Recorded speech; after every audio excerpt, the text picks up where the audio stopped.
É unha libre elección que, ademais, está recollida por Gas Natural cando, ao solicitar licencia, a comunicar os proxectos que quere desenvolver, comunica que garantirá o suministro de gas propano nas mesmas condicións que a anterior. Circunstancia que non se dá, circunstancia que, polo tanto, existe engaño, circunstancia que simplemente por eso debería invalidar as posibles autorizacións que se deriven de isto. Unha vez dito isto, vou a explicar as correccións que propoñemos, as enmendas, que son sinxelas. En primeiro lugar, onde di que o Concello de Ferrol acorda... Bueno, tamén quero decir, en xustiza, que é certo que existen 2 informes entregados onte na Comisión de Urbanismo que son demasiado neutrais para os intereses dos veciños e das veciñas, que efectivamente o que interesa é coñecer cales son as defensas dos veciños e das veciñas e non a normativa vixente que xa coñecemos que é fácil examinar, pero sí é certo que existe tamén un punto, creo que de xustiza decilo, no que se informa que o Concello poderá, di o informe xurídico, poderá personarse en defensa dos consumidores e consumidoras como posibilidade legal, que é unha das inquedanzas e das reivindicacións que se facían no acordo plenario. Polo tanto, só queda que o Goberno dé a orden para que isto se faga, toda vez que o informe nos dá a razón sobre aquela proposta recollida neste escrito e asinada por centos de firmas e, polo tanto, estou segura, quero estar segura que esa instrucción darase de inmediato.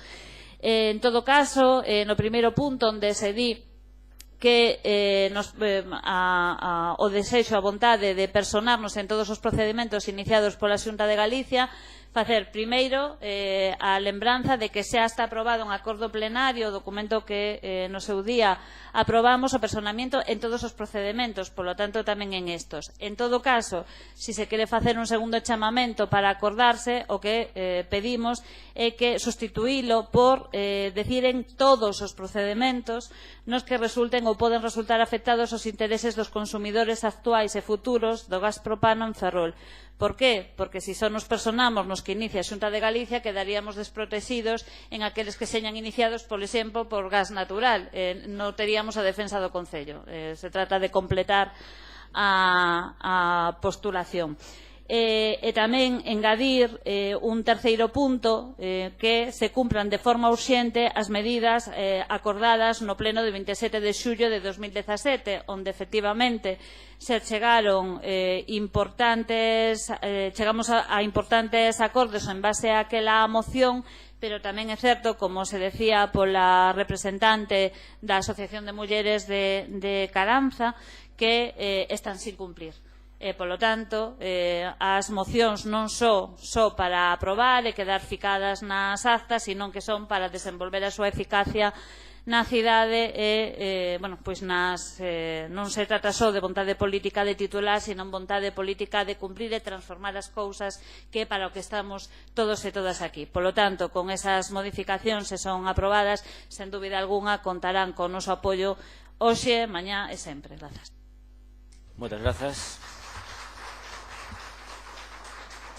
Bueno, non sei se acepta as modificacións ou se pronuncia logo na súa intervención. Señora Neiros.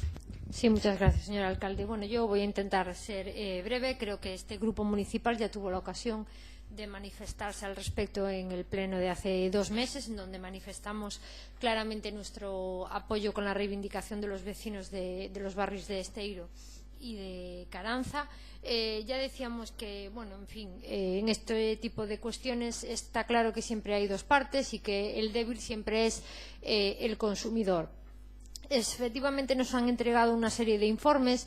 Desde luego nosotros no vamos a defender ninguna cuestión ilegal, pero sí que es cierto que creo que después de ver los informes emitidos en materia de defensa de los consumidores y de los usuarios, tenemos una normativa, creo que puede dar margen para amparar a todos los vecinos. Así lo reconoce uno de los informes, en donde expresamente se dice que la materia de defensa de consumidores y usuarios también es materia de competencia municipal, en donde se cita expresamente la posibilidad incluso de iniciar acciones judiciales. Con lo cual, creo que lo que toca al Concello como administración, en este caso más cercana a este problema, es estar precisamente del lado de los vecinos y buscar todos los medios necesarios para garantizar, en base a esa materia, esa normativa de consumo, por favor, amparar. Doulle o último aviso, se non mantén o silencio terá que abandonar a sala. É o último aviso que lle dou. É o último aviso que lle dou.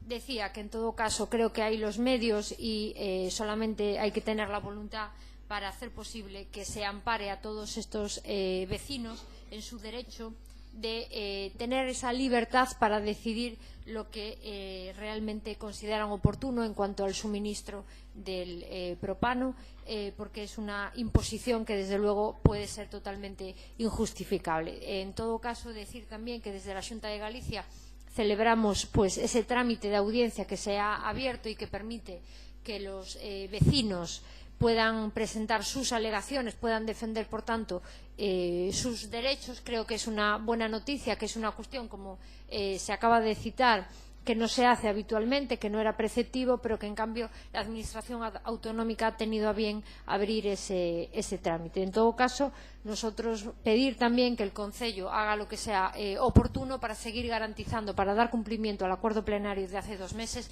y para seguir defendiendo la libertad de todos estos vecinos en esta cuestión que afecta a una gran empresa que quiere imponer sus criterios. Por nuestra parte, nada más, vamos a votar a favor de la moción. Moitas grazas, señora Fernando Lemos. Boa noite, moi brevemente tamén, porque penso que todos, tanto nas comisiones como cos veciños, temos falado de abondo deste tema. Decir que, evidentemente,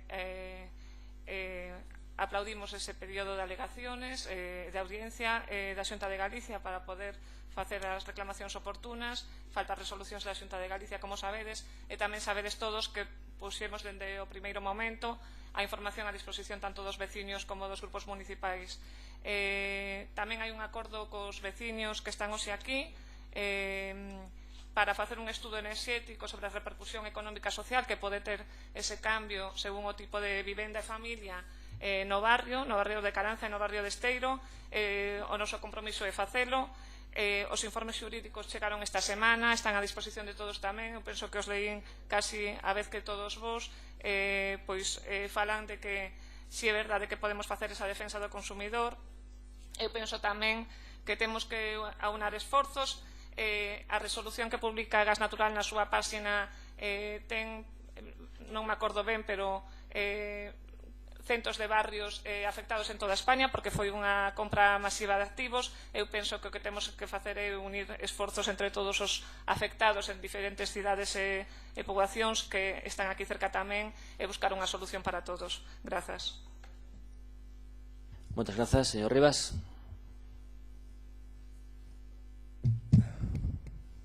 Grazas, señor alcalde. Ben, decía a señora Masafret que este era un problema de equilibrio entre dous intereses.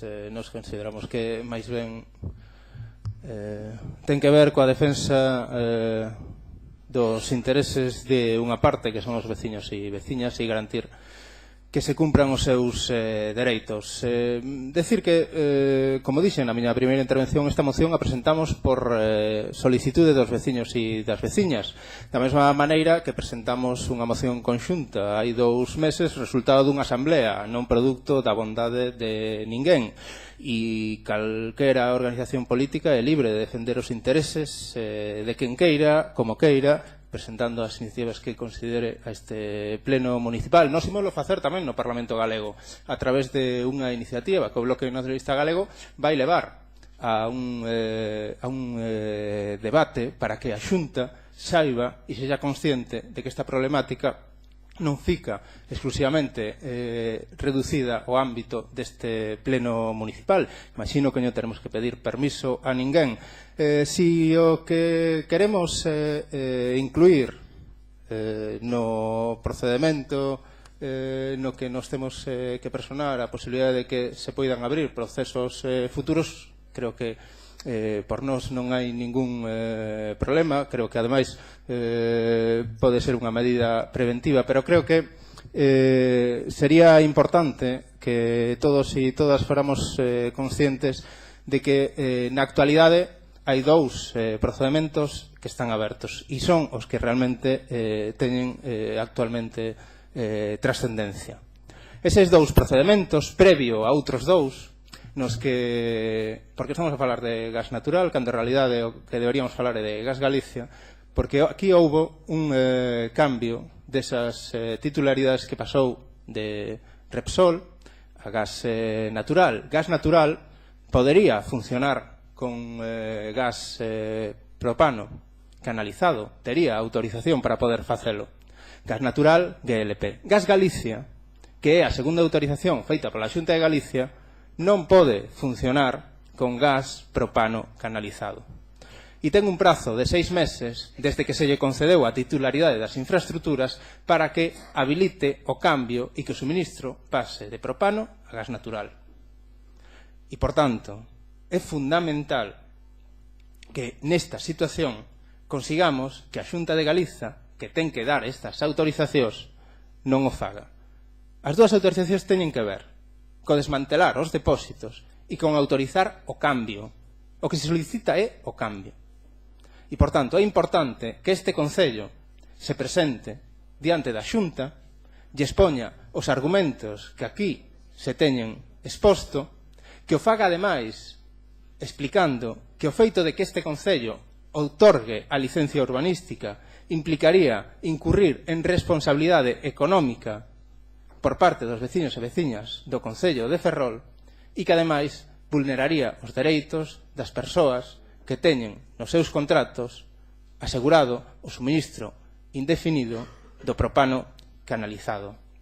Por iso, creo que está ben que aunamos todos os esforzos, que decidamos apoiar esta reivindicación, pero os dereitos hai que reivindicalos. Non chega con decir que os temos e, por tanto, os informes que nos achegaron, sinceramente, creo que non son suficientes para poder defender de maneira clara e contundente os intereses que estes veciños e estas veciñas non só reclaman neste pleno municipal, sino que o fan nas asambleas que celebran no barrio de Caranza, no barrio de Esteiro e nas concentracións que teñen desenvolvido ao longo de todo este tempo.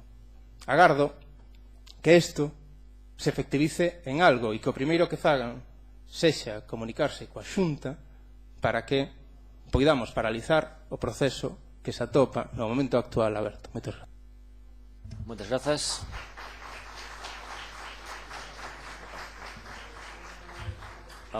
Imos votar esta moción. Por favor.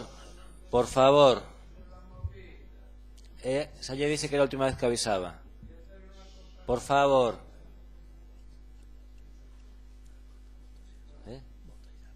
Votos a favor? Unanimidade.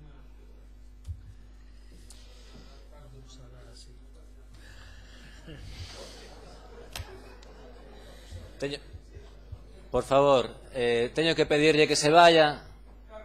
Por favor. Como vostede di, eu pídelle que abandone a sala e que... Gracias. Moitas grazas. Vale. Bueno. Sí. Bueno, xa. Vamos a punto número 14, moción do Grupo Municipal do Bloque Nacionalista Galego para a necesidade dun novo marco político para Galiza e de apoio ao referendo catalán. Ten solicitada palabra un representante da Confederación Intersindical Galega. Un segundiño.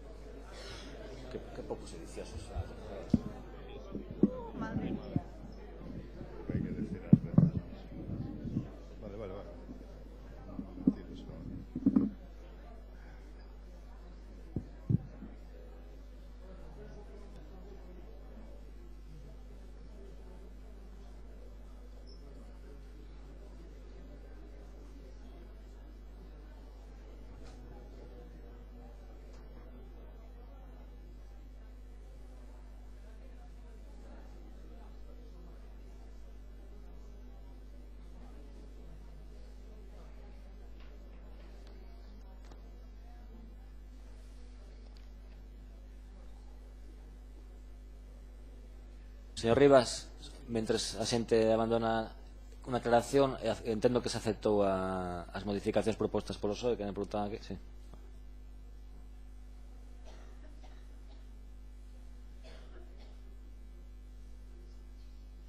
Señor Randall. Sí. Bueno, boa noite. Sí. En primeiro lugar, das grazas á Alcaldía e á Corporación por permitirlle a Arciga, organización que formamos parte da plataforma Galiza con Cataluña, poderemos ser aquí o noso posicionamento sobre o proceso que se está a vivir nesa nación e cumplir o noso objetivo de demandar un pronunciamento deste pleno instando ao Goberno do Estado español a permitir a celebración do referéndum convocado polas institucións catalanas para o vindeiro día 1 de outubro e exixirlle tamén a este o cese inmediato da represión contra o pobo catalán e as súas institucións. Históricamente, a clase traballadora, as clases populares, tivemos que ir gañando espacios de liberdade a base de loita e rebelión contra os poderes instaurados. Nada nos foi dado, porque se algo temos aprendido a clase traballadora é que as liberdades conquístanse e mantéñense exercéndoas. Así, o dereito á folga conquistouse facendo folga. O sufraxio universal conquistouse despois de moitos enfrontamentos á legalidade. A insumisión levou a mili voluntaria e así un longo etcétera. É dese ben conquistado polas clases populares da liberdade dos povos do que estamos a falar. Por lo tanto, da nosa liberdade como clase. Pois temos claro que non existen traballadores libres se non forman parte de países libres. Mais atopámonos que mentres dende o goberno do Estado español se defende a legalidade, a súa legalidade, para impedir a un pobo o seu dereito a decidir, cámbiase esa legalidade, mesmo a propia Constitución, con notoriedade e alevosía, para favorecer a banca e as grandes fortunas. Así vemos como as élites enriquécense cada vez máis a costa do empobrecemento da poboación. Lexíslase recortando dereitos á clase traballadora e agora quérese impedir iso, o dereito dun pobo a decidir sobre a súa soberanía. Por certo, un dereito lexítimo, un dereito recoñecido polas Nacións Unidas. O éxito do pobo catalán na súa loita tamén nos afecta a nós como nación, que somos os nosos dereitos e liberdades, o noso dereito como pobo a decidir libremente o noso futuro, porque desexamos a igualdade de todas as nacións e povos que ninguén poida ter privilexios uns por riba de outros. Porque o movimento soberanista e independentista catalán é un movimento pacífico, democrático e republicano, porque unha boa parte deste movimento social demanda cambios que favorezan as clases máis afectadas pola crise. Compartímolo como un grande aliado no camiño de rachar coas políticas do Partido Popular. Por iso a CIGA sentímonos comprometidos co dereito a decidir do pobo catalán e defendemos a convocatoria do vindeiro 1 de outubro, manifestando aquí o noso apoio á moción presentada polo Bloque Nacionalista Galego e demandando tamén o apoio deste plenario a dita moción. Moitas gracias. Moitas grazas, señor Randall. Señor Rivas. Grazas, señor alcalde. Eu nesta moción quixera non só dirixirme ás persoas que forman parte da Corporación Municipal, sino que quixera facelo fundamentalmente dirixíndome ás persoas que hoxe están con nós neste pleno, porque unha das cuestións fundamentais do que trata este debate é de onde reside a soberanía. E a soberanía, obviamente, reside nos povos, reside na xente. E hoxe aquí se escoitarán argumentos, seguramente variopintos e de todo tipo, para censurar un dos principais dereitos que temos como seres humanos e que temos como colectivo, o dereito a decidir que é o que queremos facer co noso futuro, que é o que queremos para nós mesmos. E se censurará, ademais, que se faga da maneira máis democrática posible, que é votando. Se censurará que un pobo poida decidir o seu futuro e que o poida facer votando. O primeiro que se argumentará seguramente sexa que estamos a falar de temas que non lle importan a ninguén, que estos ferroláns nin lles vai nin lles ven, que nun concello que temos que falar é de baches e de farolas e posiblemente tamén de desbroces. Pero mentres se argumente ese tipo de razonamentos, a realidade é que en outros lugares deste Estado se están a intervir administracións públicas que son homólogas a este concello. Se está a deter a alcaldes e alcaldesas exclusivamente por decidir que un pobo ten dereito a escoller o seu futuro. Seguro que todos e todas vostedes coñecen aquela frase de primeiro foron a polos comunistas e eu calei. Primeiro foron a polos cataláns e eu calei. Cando viñeron a por min non había ninguén que puidera falar. A realidade é que poidamos falar sobre estas cuestións nun pleno municipal non só non é que non lle importe a ninguén, sino que é unha obriga moral de calquera administración, sobre todo cando as administracións e as institucións escollidas libremente polas persoas están sendo intervidas de maneira directa por outra administración como é a administración estatal, e que unha institución se pronuncie públicamente sobre este feito debería ser unha obriga de todas as institucións. O segundo que se argumentará é que isto é un acto ilegal. Dirán os mesmos que redactan amnistías fiscais, os mesmos que prorrogan concesións como a de Ence e que autorizan a plantas como a de Reganosa de maneira ilegal, saltándose a súa propia normativa. Os mesmos que incumpren as leis deste concello pleno tras pleno, como a ordenanza de normalización lingüística, e que concelleiros e concelleiras que están aquí hoxe presente se saltan en todos os meses que se celebra un pleno neste concello. Farano dicindo que existe e que estamos sometidos a unha lei superior, unha especie de lei de rango superior, a cal chaman Constitución. Os mesmos que esgrimen a lei como argumento rexeitan a legislación de un parlamento como é o Parlamento catalán. E fano, como digo, porque existe unha lei superior. Unha lei na que semella que todo inicia e todo remata. Porque se o razonamento fose que temos que someternos ás leis que recollen institucións de rango máis amplo, o lóxico sería que tivéramos que asumir as declaracións da ONU ou as declaracións que fai o Tribunal da Haya asegurando que os povos teñen dereito de autodeterminación. Pero non, aquí hai algúns os que só lles vale a súa Constitución. Só lles vale a súa Constitución, aqueles redactaron, e todo o que se mova fora de esa Constitución é ilegal, este por arriba, este por abaixo, este á esquerda ou este á dereita. A terceira cuestión que nos dirán é que isto é unha imposición. Dirán que un pobo decida como se ten que relacionar con outros povos é unha imposición como la del gallego, que amenaza ao castelán durante anos, despois de un proceso de discriminación permanente, dunha perda constante de falantes e nunha situación agónica. Pero aínda así, haberá quen diga que eso é unha imposición. Tamén hai quen di en pleno século XXI que a terra é plana. Por eso, aqueles que afirman que un galego ou unha galega se definan como iso, que se definan como iso, que son galegos e galegas, e que a súa nación é Galiza, considerarán que son unha afrenta para os españois. Algo que resulta, obviamente, delirante. Dirán que é antidemocrático.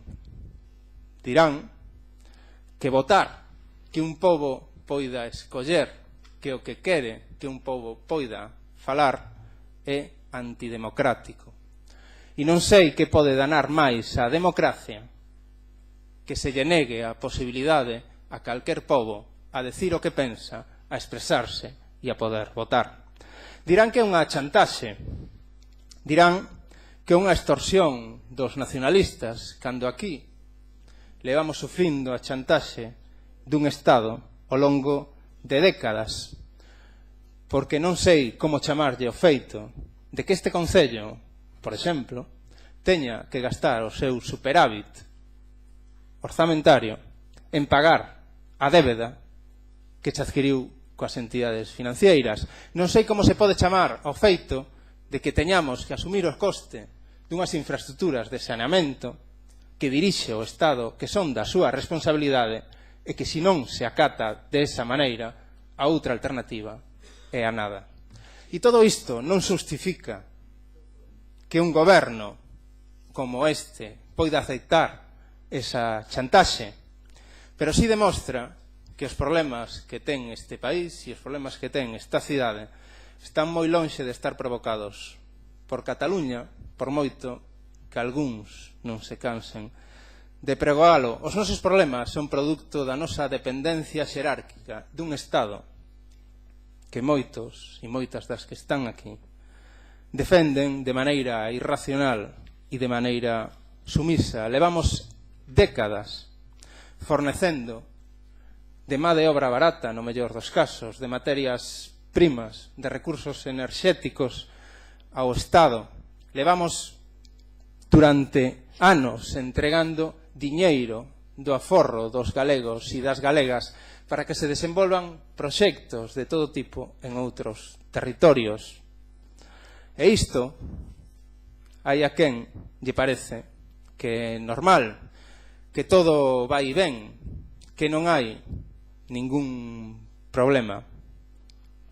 Serán aqueles que afirman que o español está en risco e ameazado polo galego. Se afirman isto, como non van a afirmar que a pesar de sufrir unha despoboación permanente, un envellecemento crecente, unhas tasas de paro inasumibles, cunha poboación activa cada vez máis reducida,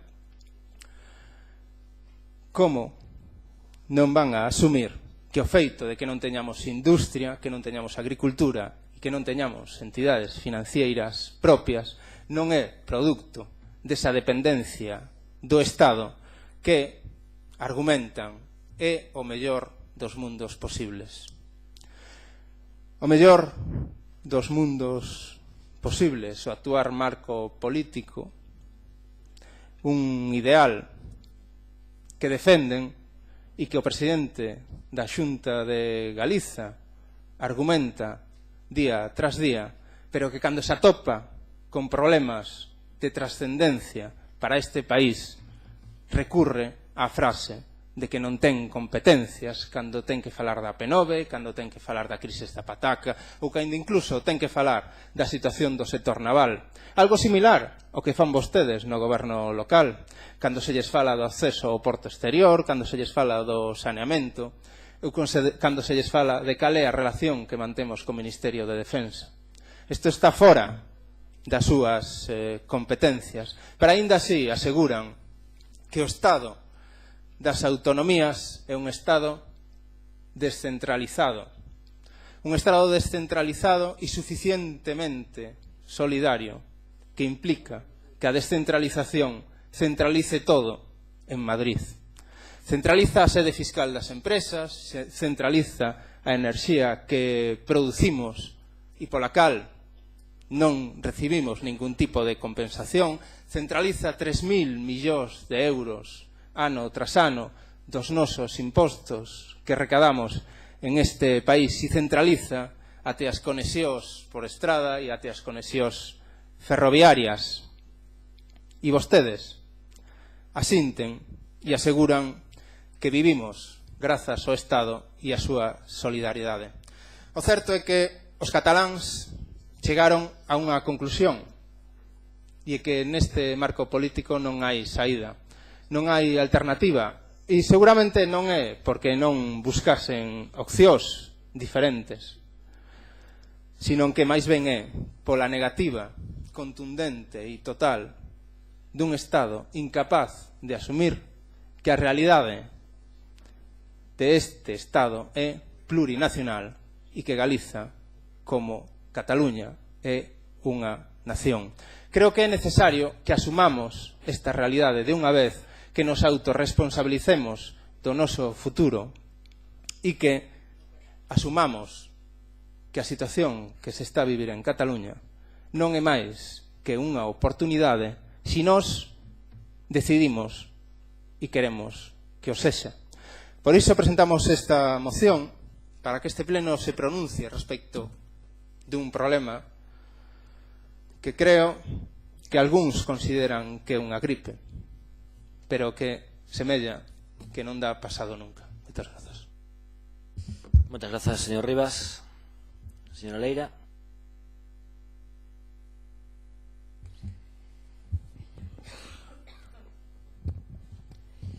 A estas alturas, o peixe, entendo eu, está xa vendido, polo que o que toca é retratarse e non tanto poñer en riba da mesa os mellores argumentos políticos.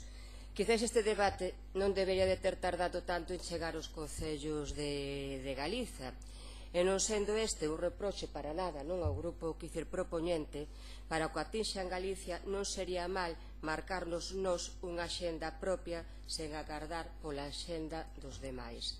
Eu vou votar a favor desta moción e é de agradecer ao BNG que a teña traído a este pleno. Votaré con convicción plena e en coherencia, evidentemente, co que penso. Chega esta moción a 2 días do inicio do referéndum o que está convocada a cidadanía de Cataluña, despois de que acontecese o que ten que acontecer para que se dean estas cousas. Deixa de funcionar o que viña funcionando, deixan de ter legitimidade as normas constitucionais que viñan tendo legitimidade. Para unha Constitución e un Estado é esencial ter o apoio da cidadanía, explícito ou implícito, ben por consenso activo ou ben por consentimento pasivo. Non basta, non chega con ser leis, teñen que ser leis lexítimas e, a diferenza das leis ordinarias, a súa legitimidade está no apoio que teñen que ter por parte da cidadanía. Nada diso ocorre hoxe en Cataluña. A Constitución, que algún día se chamou Constitución máis Estado, non rexe. Está aí e é lei, sí, pero non é lexítima porque non ten o apoio da xente. Así de claro. E vostedes, Partido Popular, non vou comezar a dicir como fai sempre o BNG, pero desta quecer apoio, vostedes, Partido Popular, deberían saber algo disto, porque vostedes son os principais responsables de que en Cataluña se pasara dunha situación de consentimento a unha situación de denuncia da ilegitimidade. A lei hai que cumprila, di a ladaíña Cotiá. Sí, pero se a lei é unha Constitución, entón o seu cumprimento vai depender do grau da adhesión política, e se este é mínimo, entón non hai un problema político de primeira magnitude. E isto non se resolve con xuíces.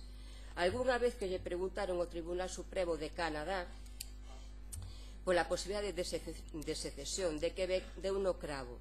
Primeiro recoñeceu que a secesión non era posible no marco legal existente, porque non se recoñecía a posibilidade de exercerla, e a continuación, dirixíndose implícitamente ao Goberno e Parlamento Federais, espetou: agora ben, diante dunha pregunta clara e diante dunha resposta clara a esta pregunta e con maioría clara, Parlamento de Ottawa, tedes un problema, non nos xuíces, senón vos representantes do soberano. Mais ou menos foi así. Nada que ver co acontecido aquí, porque ali, como en moitos países normais, rexen cosas que aquí parecen exóticas. Por exemplo, é o proceso constituinte o que determina por pacto quen é e como se articula o soberano, non ao revés. No proceso constituinte é onde se decide se hai ou non Estado unitario, se hai ou non monarca, se hai ou non articulación da soberanía entre distintos suxeitos políticos. Aquí ocorre unha cosa rarísima. España, sexa esta o que sexa, precede a Constitución. O seu carácter de Estado unitario non pode discutirse por ningún proceso constituinte. A monarquía é consustancial a España, logo queda fora do proceso constituinte. Se lle metemos o exército como garante e como actor que participa no pacto, entón xa temos o acontecido no ano 1978. Perdón. Constitución ama o Estatuto de Cataluña non é unha lei ordinaria, non é tampouco unha constitución dun Estado federado, vale, xo sabemos, pero que si sabemos tamén é que non é, como tampouco o é o actual Estatuto de Galicia ou do Euskadi, unha lei ordinaria onde lle corresponde ás Cortes o monopolio da súa elaboración e aprobación. Está esta saciedade dito que Constitución ama o Estatuto era o resultado dun pacto constituinte, todo sui generis que se queira, e, polo tanto, tiña que ter valor como de norma constitucional.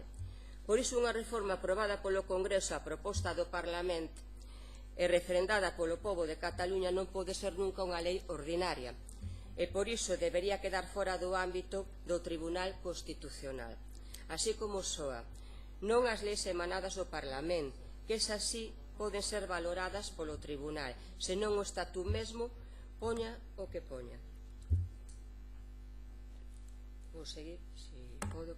Quizás todo isto lle soe raro, quizás aínda non caeron na conta da súa responsabilidade en terse cargado o pacto que deu lugar á propia Constitución, ou pensan que o consenso do 78 foi a dereita franquista consigo mesma. Quizás por todo iso eu vou votar a favor da vontade democrática expresada polo pobo de Cataluña, e vostedes van votar a favor, imagino, de que se cumpra a lei, sexa esta a que sexa.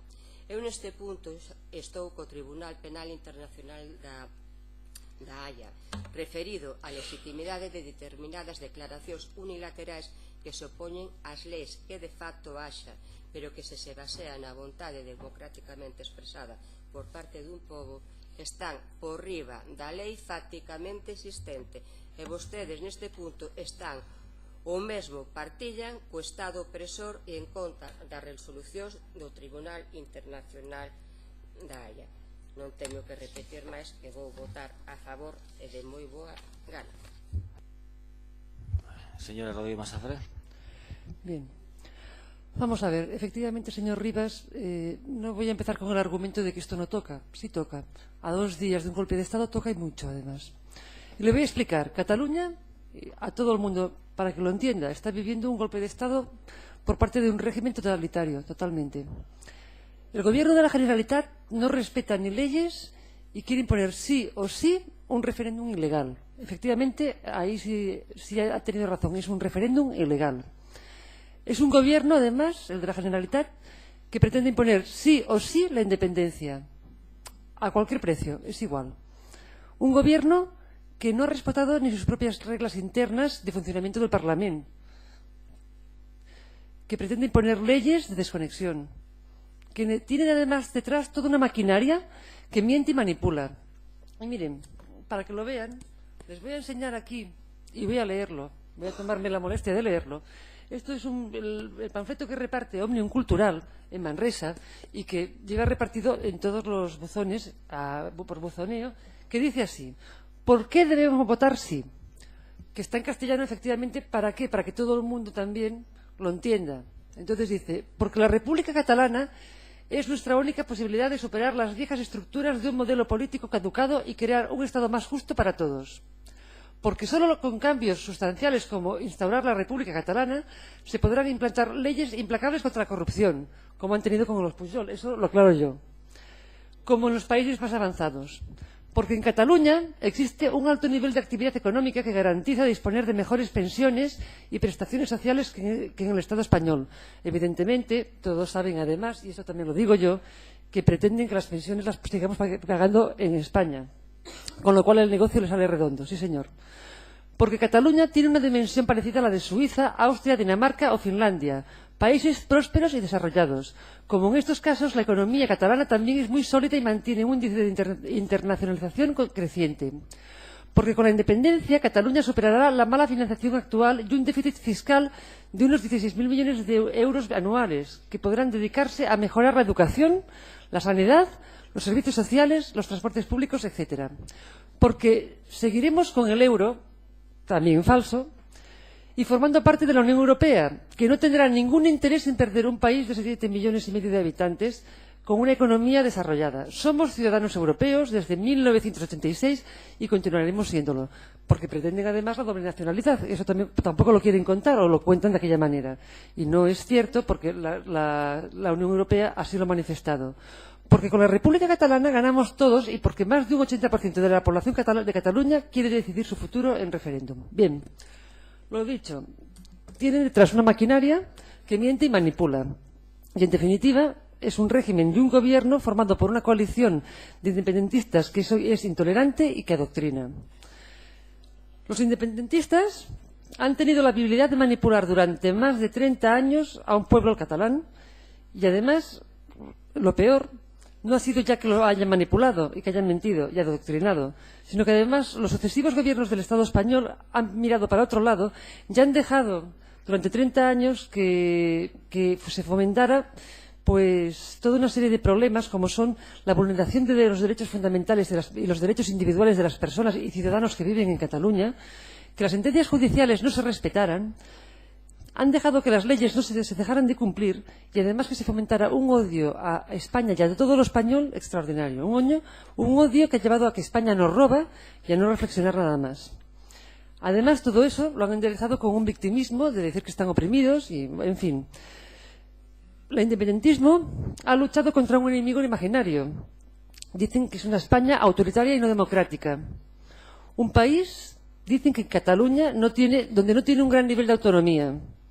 Una España que no es democrática, que no es una democracia avanzada como comparándolo con otros países de su entorno que sí son más democráticos. Bueno, pues yo voy a recordarles que precisamente países como Francia y Alemania y Estados Unidos, todos muy democráticos y muy europeos, bueno, Estados Unidos no, pero Alemania y Francia sí, prohíben determinantemente en sus constituciones la autodeterminación.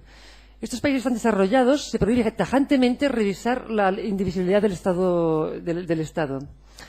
También hablan de una España con políticos corruptos de la que hay que separarse. Bueno, paradójicamente, yo quiero recordar que aquí, durante años, Convergencia y Unió con la familia y con Pujol, ha gobernado durante años y años, y la verdad, los grados de corrupción a los que han llegado los políticos catalanes es insuperable. Los independentistas viven una realidad virtual, un mundo paralelo, con un pensamiento único y un totalitarismo total que engloba y desvirtúa la realidad. Y así confunden el Estado de Derecho con el Estado opresor y además esta moción también está hablando expresamente de ese Estado opresor. Confunden la propaganda que están realizando con la información que dicen impartir. Confunden la minoría que tienen con una mayoría que no lo respalda. No entienden de discrepancia y así cualquiera que discrepa le llaman traidor. Veas el caso de Serrat, de Loquillo, de Montserrat Caballé y de etcétera, etcétera, etcétera. Además no quieren educar, sino además adoctrinar. Y utilizan los colegios de una manera como centro de reclutamiento a independentistas. Confunden el duelo público tras un atentado como fue el de las Ramblas con una oportunidad para hacer propaganda política y secesionista. Hablan de manifestaciones pacíficas cuando lo que hacen es destrozar coches de la Guardia Civil en Manresa. Confunden a la Guardia Civil con una fuerza de ocupación. Por lo tanto, y además nos quieren confundir hablando de opresores a los que cumplimos la ley y quieren que se cumpla y se respete, y los quiere poner como si fueran oprimidos, y a los oprimidos y a las víctimas, que son los que creen que el Estado de Derecho se deben de cumplir las leyes, como opresores, como verdugos. Es un mundo al revés, es un mundo totalmente irreal y es el mundo virtual que tienen ellos. En su ánimo de modificar la historia son capaces de decir verdaderas burradas y afirmar y demostrar que la catalanidad de algunos personajes españoles como Miguel de Cervantes o 50.000 más, que resultaría ser un chiste fácil y además malo, si no fuera porque lo creen a pies juntillas y además quieren acreditarlo. En fin, del nacionalismo y el fanatismo ha llegado a tal extremo que ahora se pretende además contaminar a nuestro Estado de Derecho y a nuestra democracia. Y desde Ciudadanos, evidentemente, no vamos a apoyar ni esta moción ni, desde luego, este golpe de Estado. Es más, hemos propuesto tanto en el Congreso como en los parlamentos autonómicos una proposición no de ley en apoyo precisamente a este gobierno. ¿Qué es el gobierno del PP? ¿Cómo podría ser el gobierno del PSOE? ¿Cómo podría ser cualquier gobierno que estuviera ahora mismo en España, en el gobierno español? Y precisamente ese apoyo es al gobierno español, al Tribunal Constitucional, al Ministerio Fiscal, a los cuerpos y fuerzas de seguridad del Estado y a los ciudadanos catalanes que, al margen de cualquier ideología, respetan las leyes y el Estado de Derecho y que se han visto mermados en todos sus derechos. Tampoco queremos, por supuesto, para Ciudadanos que en Galicia se inicie esta senda que ha llevado a una intolerancia y una ruptura, y ha desembocado en una ruptura y una fractura social en la sociedad catalana. Tampoco lo queremos. Con esta moción, el BNG lo que pretende es seguir esa senda e iniciar un camino para una tierra, esta tierra que es tolerante, democrática, que en su mayoría además se siente española y que no quiere modificar su identidad. Y, por supuesto, vamos a votar en contra. Gracias. Muchas gracias, señor Radio de Masafé. Señor Díaz. Ben, a estas horas creo que xa queda un día menos para o día 1. Tiña máis ou menos claro o que quería decir, pero non tiña tan claro como empezar a decilo, pero o voceiro do Bloque Nacionalista Galego eu fixo referencia a unha cuestión que me permite pois comenzar a miña intervención, porque falaba o voceiro do Bloque Nacionalista Galego do goberno que aprobou a amnistía fiscal. Entón, busquei aquí un momento en internet para confirmar o que tiña na mente, porque precisamente a noticia dese día era: o Partido Popular e CIU convalidan a amnistía fiscal. O Partido Popular e CIU envoltos na bandeira nacionalista para tapar as súas vergoñas nun sentido metafórico ou non tan metafórico, e que cunha irresponsabilidade manifesta nos teñen traído ata aquí. Estes días pensaba que cando eu estudiaba historia, nestes acontecementos que son os que se estudian nos libros de historia, que suelen acabar mal, por eso teñen trascendencia histórica, ben ou mal, pero polo menos teñen trascendencia histórica por los sucesos que acontecen. Cando eu estudiaba historia, realmente pensaba que como resumo, obviamente, pois eses puntos intermedios que había entre os diferentes acontecementos que ian derivando nese suceso final, pois explicarían eso que non cabía nos libros, pois como se chegaba a ese momento. Hoxe, pola mañá, Iñaki Gabilondo facía unha reflexión nese sentido. Entendo que non será para todo o mundo, pero eu, polo menos, dende a miña concepción socialdemócrata e da miña visión de España, é unha das opinións que teño en alta consideración. Precisamente facía esa reflexión a como durante estas últimas semanas pois esa precipitación de acontecementos ten entrado nunha deriva que moitas veces despois se estudia nos libros de historia e un se ten que preguntar como se ten chegado ata aquí. A moción representa ben a situación na que estamos. Sí ou non? Unha polarización interesada, irresponsable, como decía antes, na que o goberno que hoxe ten que facer cumprir a lei é altamente responsable de que se teña chegado hasta aquí, por acción e por omisión, na que, pola contra, os intereses espúreos dun nacionalismo espúreo ten utilizado unha cuestión trascendental que se tería que ter abordado de outro xeito, precisamente para resolver problemas internos nos que, eu creo que todos seguramente poderíamos coincidir. E así chegamos a un punto de polarización absoluta, xa digo, sí ou non. Como toda polarización, a simplificación é a máxima na que se chega, un frentismo absoluto, non cabe o matiz se convirte en equidistancia, a equidistancia en neutralidade, a neutralidade en silencio. E o silencio, pola forza centrípeta da polarización, acaba tendo que unirse ao sí ou ao non.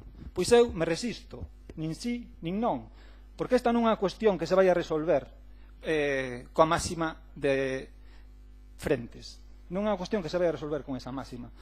Moitas veces se ten votado en cara o Partido Socialista que a súa debilidade era que tiña unha visión diferente de España nos diferentes puntos de España. Cando eu creo que precisamente esa é a maior fortaleza do Partido Socialista. Unha visión diferente nos distintos sitios de España, porque a visión de España nos diferentes sitios de España é diferente. O matiz tan necesario para resolver unha cuestión frentista. Eu rebélome contra a simplificación que ten abocado ao Reino Unido a decidir sí ou non a Unión Europea, sí ou non a Trump, sí ou non, porque cando chegamos a convertir en máxima o sí ou non, acaban convertidos en heroes que despois teñen que ser xulgados no Tribunal da Haya, auténticos sociópatas que se aproveitan dese fervor e dese sentimento para exaltar e para poñer en marcha comportamentos nada cívicos. Eu fago responsable a quen hoxe ten que facer cumprir a lei, porque o presidente de goberno recolleu firmas en contra dun estatuto que ten artigos declarados inconstitucionais replicados noutras autonomías do Estado. E quen hoxe é presidente do goberno facía apoloxía do anticatalanismo tamén nun partido que chamaba a boicotear os produtos cataláns. E ese é hoxe o partido que está no goberno. Se falaba de adoctrinamento cando víamos un ministro, hoxe exiliado, non sei se sigue en París, falando de reeducar aos nenos cataláns nun españolismo rancio. Esa é a realidade que nos ten traído ata aquí. E, polo tanto, non se vai sair desa realidade únicamente facendo exaltación, como se facía estes días tamén, nun vídeo colgado polo Partido Popular, no que se falaba desa anti-hispanidade, se poñían palabras exaltadas de xente exaltada e que seguramente pois non comparto tampouco, pero precisamente rebelámonos, o Partido Socialista rebélase contra ese frentismo, porque todos sabemos, os saben os que queren votar o domingo, os que simplemente queren que parezca que se vota o domingo, os que non queren que se vote o domingo, todos sabemos que en algún momento isto se vai solucionar mediante o diálogo, mediante unha reforma constitucional aprazada na que ademais desta cuestión se resolvan outros problemas. E, polo tanto, reivindico o matiz, reivindico o sentido común, porque sempre se ten feito referencia ao Zenit catalán e eu creo que desta únicamente se vai sair co sentidiño común de Galicia. Moitas gracias. Muchas gracias, señora Neiros. Sí, muchas gracias, señor alcalde. Bueno, yo intentaré ser breve. Yo, la verdad es que no puedo decir nada más que me parece lamentable, ¿no? que haya partidos que presenten pues este tipo de mociones, partidos cómplices de gobiernos antidemocráticos, gobiernos que vulneran la ley, gobiernos que desobedecen las órdenes de los jueces. Pero bueno, no le estoy diciendo nada nuevo al señor Rivas, porque ya sabía lo que le iba a decir, con lo cual yo ya sé lo que él piensa, él ya sabe lo que pienso yo. En fin, estamos aquí un poco casi perdiendo el tiempo, porque creo que las posturas de todos ya están fijadas. Pero bueno, en fin, es lo que nos toca. En todo caso, nosotros vamos a defender en lo que creemos. Y le digo más, señor Rivas, desde luego creemos que en su moción hay una exposición de motivos llena de falacias, sin más. Habla de actuaciones con evidente sesgo político y finalidad amedrentadora de la sociedad catalana. Creo que se equivoca. Entre las partes se equivoca de unos sujetos a otros. Habla de asaltos ilegales en departamentos de la Generalitat. No sé si para usted el orden judicial pinta algo. A lo mejor tampoco lo respeta, ya me lo imagino, porque si no, no estaríamos hablando de esto. Nosotros sí que respetamos el orden judicial. Habla de persecución política contra legítimos representantes. Mire, es que creo que también se equivoca, porque quienes son apuntados son realmente los que cumplen. Quienes están siendo señalados son los que cumplen la ley allá en Cataluña. Desde luego, en primer lugar, también decir que vaya por delante nuestro respaldo absoluto a la respuesta que el Gobierno y que los principales partidos democráticos nacionales están llevando a cabo frente a este desafío de las fuerzas catalanas independentistas. Desde luego, creo que en un momento como este lo que importa es la unidad, y para eso hay partidos que creen en esa unidad democrática. A diferencia de ustedes, creemos que el Estado de las autonomías es la fórmula adecuada, la fórmula oportuna para articular esa pluralidad, esa diversidad de los distintos pueblos de nuestro país. España, no nos equivoquemos, es lo que los españoles quisimos que fuera después de recuperar la democracia. Y solamente al conjunto de los españoles, que son los titulares únicos de la soberanía, nos corresponde decidir cómo queremos que España se organice. Nadie puede privarnos de ese derecho y ningún gobierno puede ceder lo que nos corresponde a los españoles. Desde luego, nada más que España es quien decide cómo organizarse. Decía que, además, España, evidentemente, ante todo, es un Estado de Derecho. Y un Estado de Derecho supone que todos por igual, todos con mayúsculas y bien claro, ciudadanos, cargos públicos, jueces y demás, todos estamos sometidos al imperio de la ley, en condiciones de igualdad. Y, evidentemente, la deriva de los partidos políticos independentistas no supone nada más que una ruptura de las reglas de juego y un ataque al sistema directamente, con la degradación del respeto a la ley. El referéndum nunca fue legal, nunca fue un referéndum legítimo. Y ante este desafío la justicia actúa y la justicia toma decisiones y recurre a la Guardia Civil, que actúa bajo el amparo de la justicia. No hay represión política, como ustedes quieren defender. No hay ningún detenido por sus ideas, esos presos políticos y demás. Hay detenidos, hay quien fue detenido por incumplir la ley, por eso, no por las ideas. Y, por tanto, estamos ante una actuación normal en un Estado de Derecho, en donde lo que toca es cumplir las leyes y que el que no las cumple tiene las consecuencias previstas en el ordenamiento jurídico. Hablan ustedes de votar e identifican votar con democracia. Para ustedes votar es igual a democracia. Miren, votar es la imagen de la democracia solamente cuando ese voto se emite bajo el respeto a las leyes. Votar no significa siempre democracia. Solo es democrático cuando no se limita el derecho de los demás, y en Cataluña se limita a todos los que no piensan como los secesionistas. Hablan del derecho a decidir, y el derecho a decidir solamente vale cuando es con arreglo a las normas constitucionales, esas normas, esa Constitución que nos dimos nosotros. Y hacerlo al margen de esas normas es simplemente un golpe de Estado, como ya se dijo aquí, un golpe a la democracia. Si hablamos del derecho a decidir, pues mire, podemos caer en la demagogia, y ya se lo digo yo.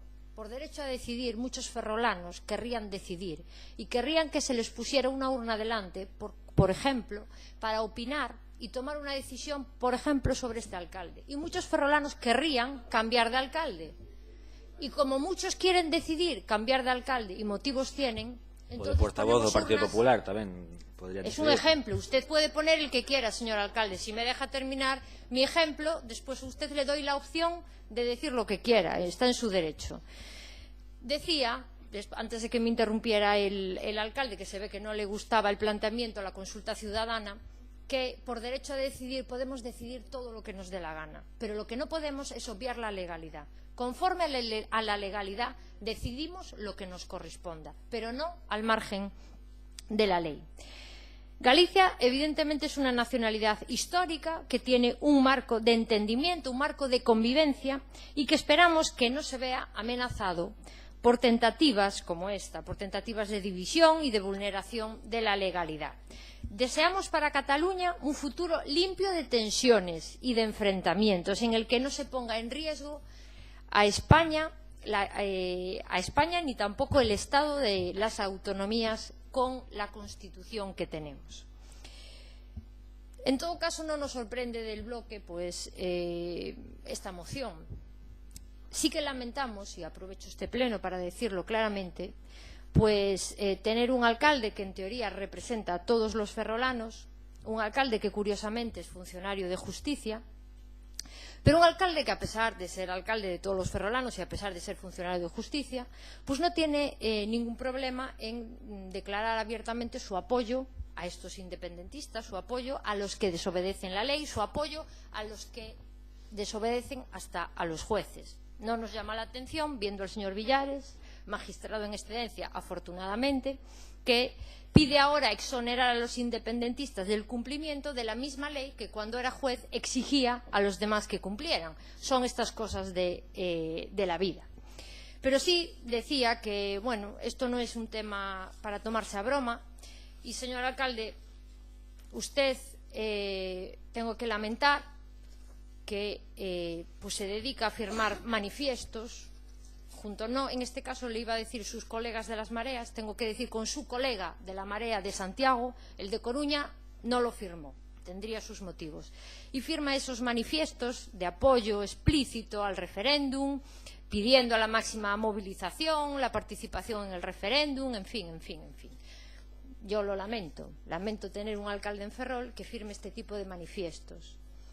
Y lo lamento porque es curioso que hace un par de días la FEM emitió una declaración aprobada por unanimidad de todos los partidos allí presentes, una declaración institucional de apoyo a todos los alcaldes y a las alcaldesas, concejales y concejalas de Cataluña, que desempeñan sus funciones dentro de la legalidad, con respeto a las leyes, condenando cualquier tipo de presión, de coacción, que defiende con decisión y convicción la legalidad, la convivencia, la libertad, la tolerancia, el cumplimiento y acatamiento de los principios constitucionales como pilares del Estado de Derecho democrático. Esta es una declaración de la FEM.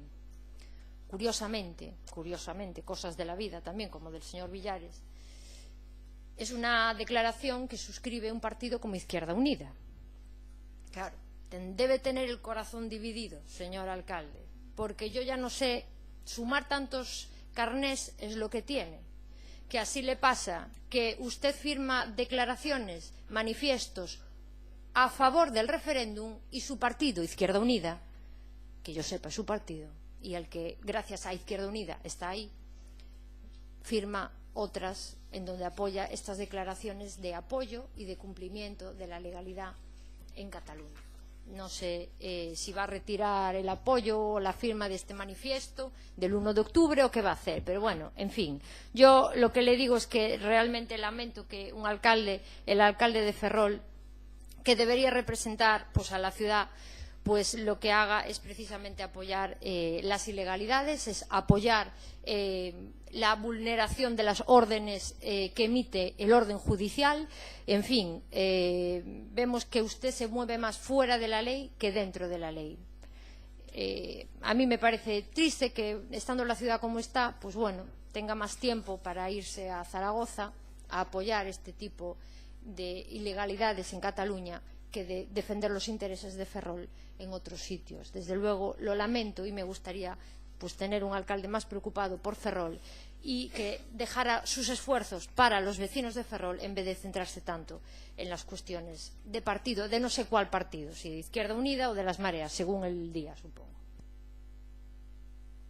Ben, señor Montes. Bueno, eu creo que, aparte aquí que hai xente que a súa profesión está relacionada coa xustiza, eu creo que podemos todos e todas asumir que as leis son as que se teñen que adaptar á sociedade e non ao revés, non a sociedade á lei. Entón, aquí, se partimos de premisas falsas, evidentemente chegaremos a conclusións falsas, con eso de que nos asumimos unha Constitución que quixemos. Eu realmente nunca tiven o dereito de expresarme sobre esa norma e volvo a retomar o debate do ano pasado, que teño aquí presente en acta, porque hoxe volve a estar de actualidade, porque di a acta, na intervención que tiñamos dentro do Grupo Ferrol en Común, que é unha cuestión de madurez democrática, de cultura política dun país que se demostra debatindo e sendo capaces de dialogar e de chegar a consensos. E podo citar un dos mestres do constitucionalismo internacional, que é Thomas Jefferson, que dicía que ningunha sociedade pode facer unha constitución perpetua nin unha lei perpetua, que a terra pertence sempre á xeración presente. Toda constitución ou toda lei que se mantén por máis dunha xeración é un acto de forza, non é un acto de dereito.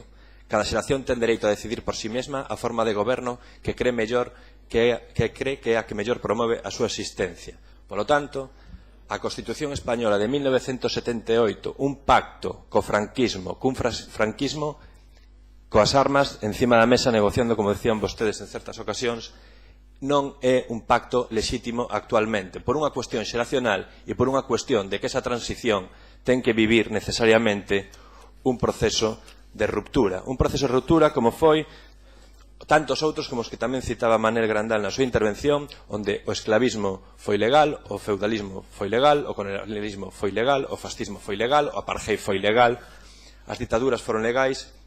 A legalidade non é unha cuestión de poder, sino unha cuestión de xustiza. E creo eu que o debate en Cataluña ven marcado por un erro que comete o Partido Popular respecto á votación do Estatuto de Autonomía, onde un estatuto que é aprobado nas Cortes catalanas, que se traslada o seu debate ás Cortes españolas, que é refrendado e é votado exercendo a soberanía polo pobo catalán, logo é recortado por un tribunal. Esa acción feita anos atrás marca que a situación legal actual non permite a saída ao conflicto. E frente ao que sucedeu en outros países europeos, a esquerda burguesa socialdemocracia española, vítimas da pechazón do propio sistema político e das súas propias contradicións de crise de identidade, fracasaron na necesidade de artellar unha alternativa reformista de ruptura respecto ao réximen do 78. O que a dereita pon de manifesto con esta quebra democrática do sistema constitucional é a creencia de que esa ruptura só pode ser evitada marxinando as liberdades democráticas e o dereito a decidir e acollendo a figura dun libertador a cabalo. Esa figura do libertador a cabalo é a que pretende exercer Mariano Rajoy respecto ás liberdades democráticas que pretende exercer o pobo catalán. E se nos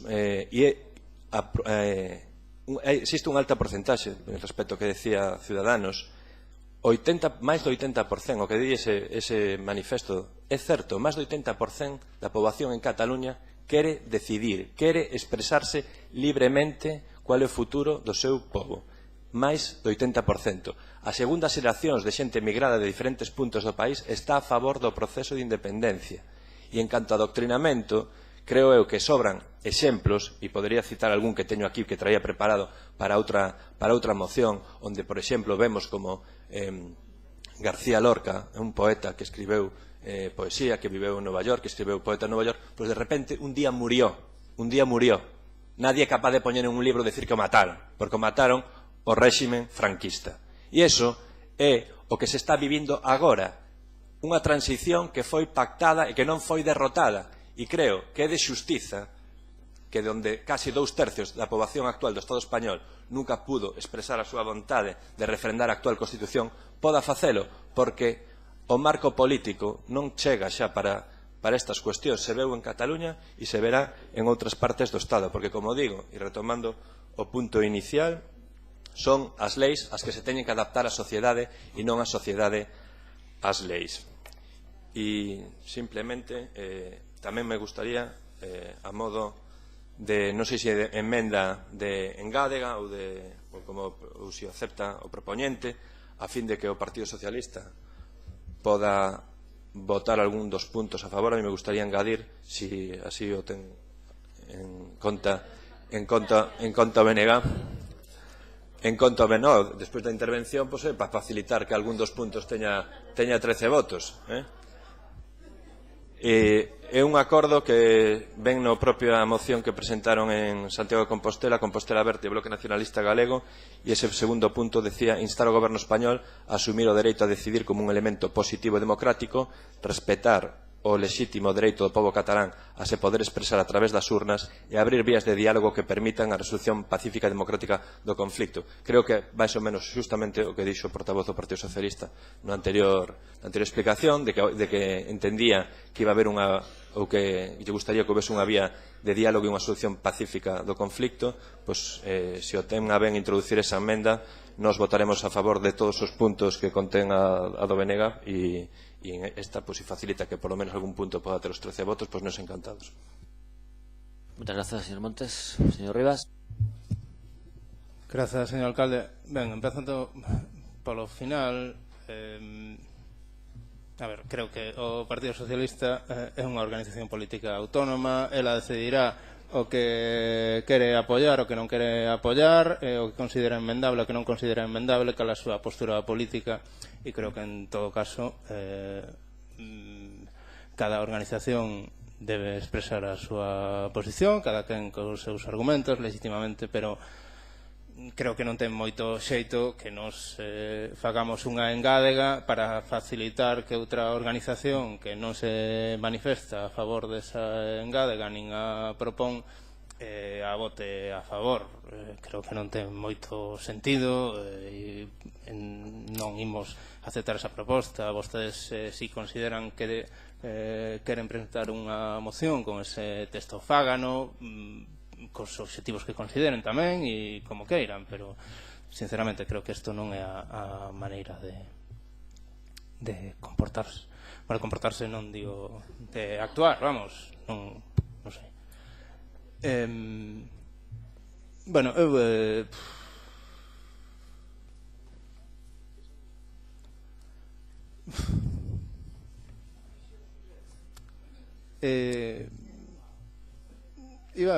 vou empezar polo final, porque é o que máis,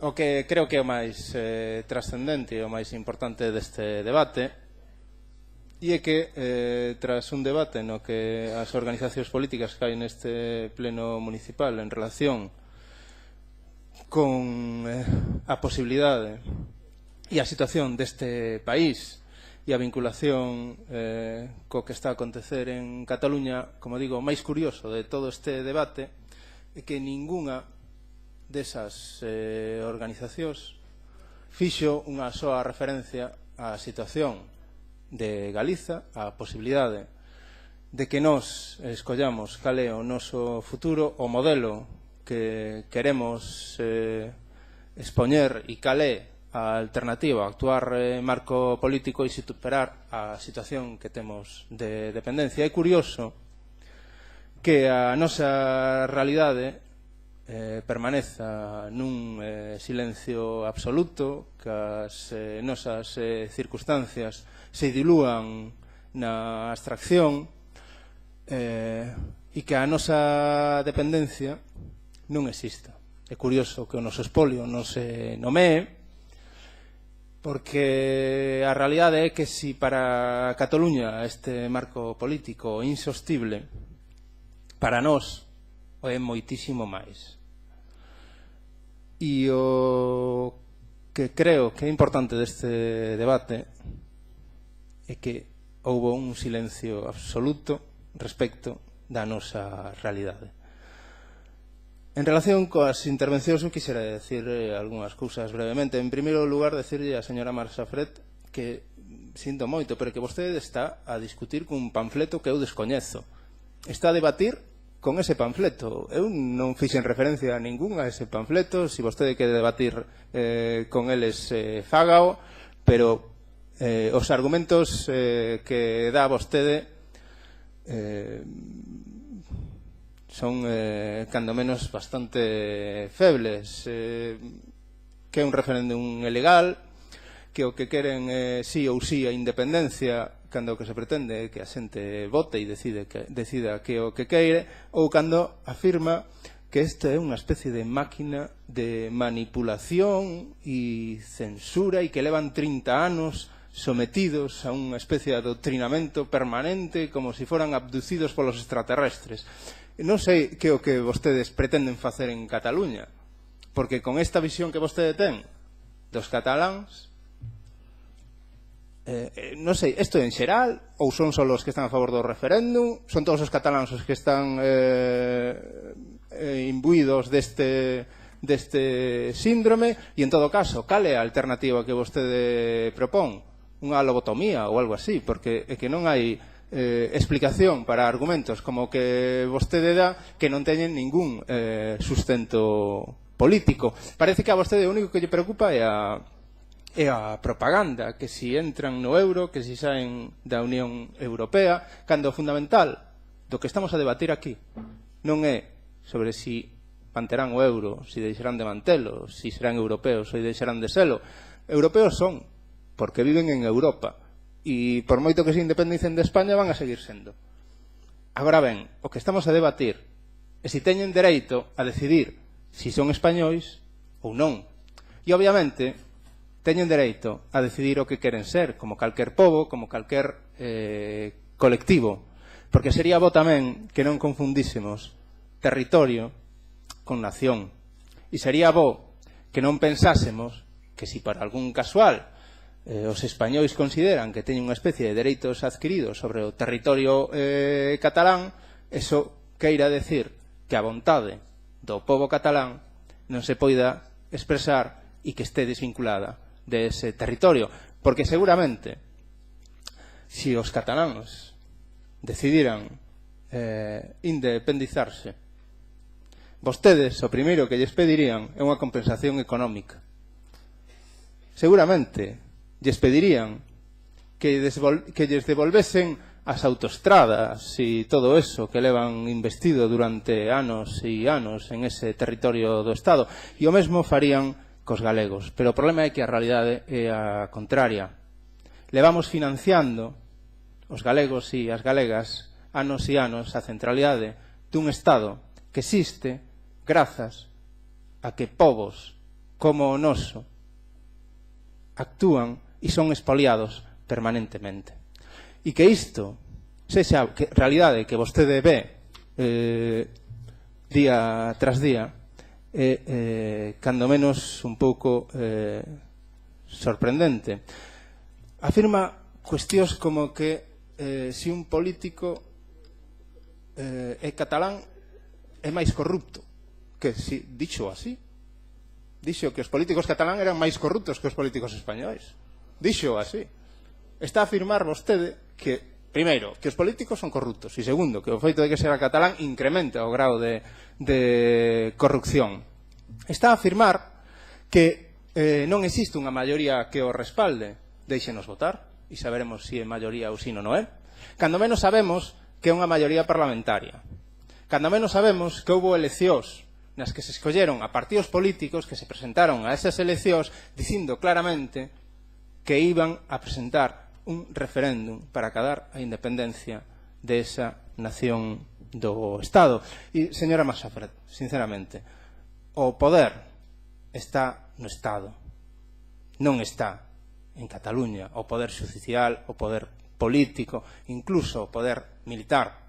E, por tanto, é moi difícil que un pobo que carece de todo iso poida subyugar a ninguén. En todo caso, cando queira, argumente algunha cuestión de carácter político para definir a súa postura que non sexa a denigración de argumentos que non teñen sustento. En relación co que comentou o representante do Partido Socialista, primeiro decirlle que Convergencia e Unión non existe. E non existe, se non existe non é por casualidade. É porque os conflictos internos seguramente dentro desa organización política lle levaron a ter que escindirse, e o que sí, dubido moito de que se envolvesen na mesma bandeira que o Partido Popular, porque en todo caso o seu argumento que esgrime de que isto é produto dos intereses espurios dun nacionalismo espurio, gustaríanos saber cales son eses intereses tan espurios que aquí únicamente pretenden que un pobo poida escoller o seu futuro, que un pobo poida votar. porque facía vostede tamén referencias a personaxes como Iñaki Gabilondo, que podría incluílos dentro do repertorio da señora Masafret da manipulación e a tersiversación da realidade, porque non sei cantos millóns de euros cobra esa persoa por facer o traballo que fai. Supoño que eses millóns non serán gratuitos e terán algunha intencionalidade política. Que Iñaki Gabilondo nos veña a dar a nós leccións de ningún tipo creo que non é a mellor opción, como tampouco é que argumente abstraccións como o frentismo, cando aquí o que existe é unha imposición para impedir que un pobo poida exercer libremente o seu dereito. Non existe ningún frentismo de ningún tipo sen o impedimento de un Estado a que unha nación poida exercer o seu dereito de maneira libre, e a mellor maneira de resolver os problemas en política, obviamente, creo que é a través de unhas votacións, porque a súa opción, sinceramente, é un pouco limitada. Permítenos ser diferentes, pero só diferentes que vostedes nos deixen ser. Podemos ser nacionalistas, pero só un pouquiño. O pouquiño que vostedes consideran que é pertinente, o pouco que vostedes consideren que non agrede ao que é a estrutura do Estado. Creo que iso é evidentemente contradictorio co feito de defender a autonomía dun colectivo, dun pobo, a poder decidir que é o que quere ser. Decía que todo se solucionaría cunha reforma da Constitución. Non recurriu vostede o argumento fundamental de Ciudadanos e do Partido Popular, que a lei, o imperio da lei e a sacrosanta Constitución, pero obviamente se move vostede dentro do mesmo ámbito e do mesmo esquema para argumentar a súa negativa a apoiar unha proposta como esta. E decía o Partido Popular que o que importa é a unidade. A unidade para evitar que poida desfacerse un Estado que asume os seus criterios como sacrosanto e que impón como base fundamental para tomar as decisións a legislación daqueles mesmos se dotan. Unha legislación que, como lle dixen na miña primeira intervención, vostedes mesmos incumpren e que, ademais, o fan de maneira reiteradas. Decían que hai detidos por incumplir a lei, o que hai é detidos por actuar políticamente e en función dos intereses e dos veciños e da xente que escolleu a esas persoas, alcaldes e alcaldesas, que o único que fixeron foi exercer a súa labor como políticos. Decía que moitos ferroláns poderían non estar de acordo co actual alcalde desta cidade, e o alcalde desta cidade lle replicaba seguramente non estarían de acordo con vostedes tampouco. A realidade é que os ferroláns poderán escoller o seu alcalde ou a súa alcaldesa dentro de 2 anos, e se fora por vostede, os cataláns nunca o poderían facer. O certo é que, a pesar de todos os seus esforzos, a pesar de todos os seus intentos, o argumento que intentan combatir é tan contundente que é difícil que o poidan rebatir. Decía Celso Emilio nun poema sobre un carteiro chamado William Moore que as súas razóns tiñan difícil réplica.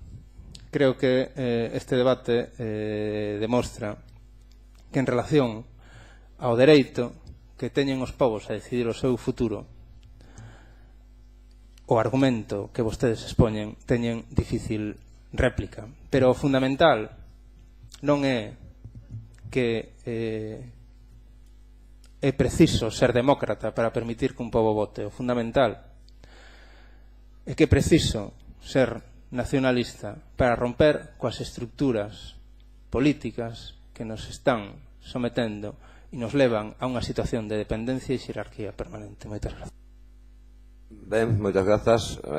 Vamos a proceder a votación.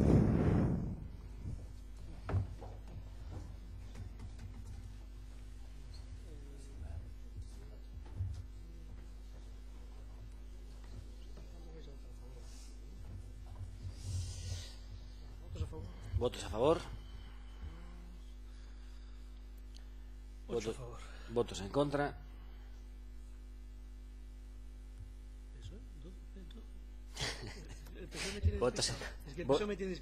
Votos en contra.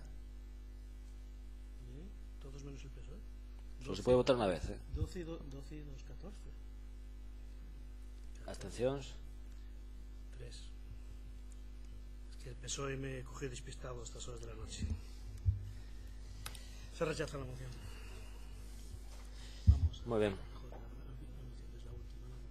Sí. No, después. Sí.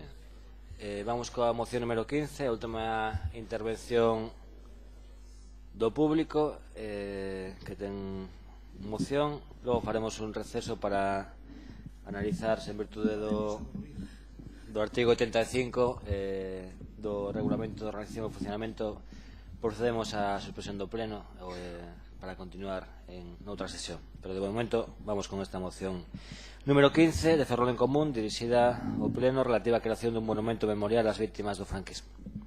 Ten a palabra Bernardo Maiz.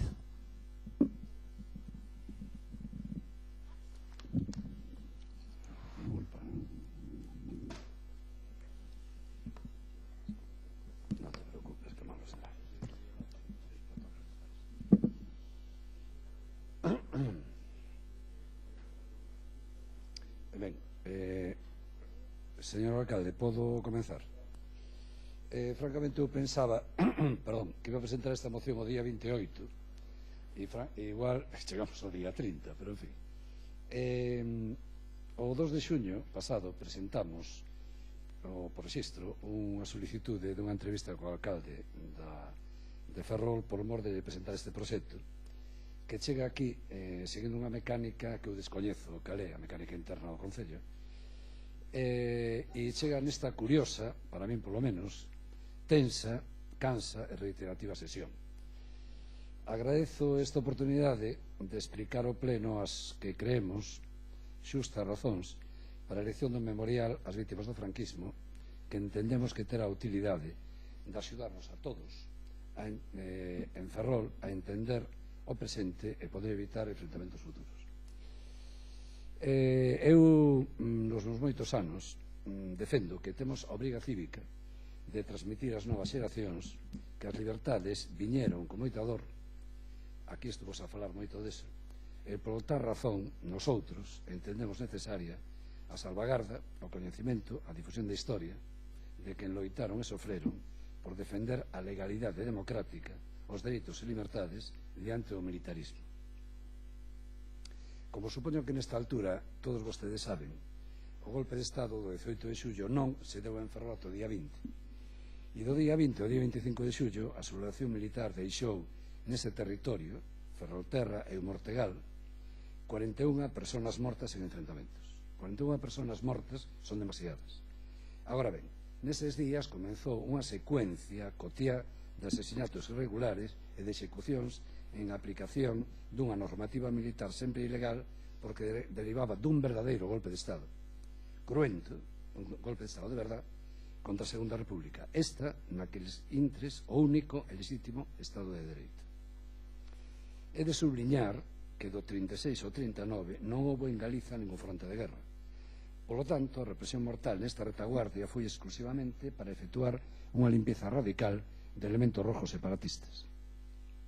Tristemente, rematada a guerra en abril do 39, non rematou a represión. Como dice unha coñecida obra de teatro, no llegó la paz, sino que llegó la victoria, e esta victoria foi in misericordia. A responsabilidade do terrible ronser de violencia que comenzou en xullo do 36 e estenderon ata a morte en Ferrol de Xosé Ramón Reboiras Noia por disparos da policía o 12 de agosto do 75 e o fusilamento uno a uno, vendo os outros como fusilaban os anteriores, 5 antifranquistas, deles 2 galegos, o 27 de setembro do 75, tal día como anteonte xa.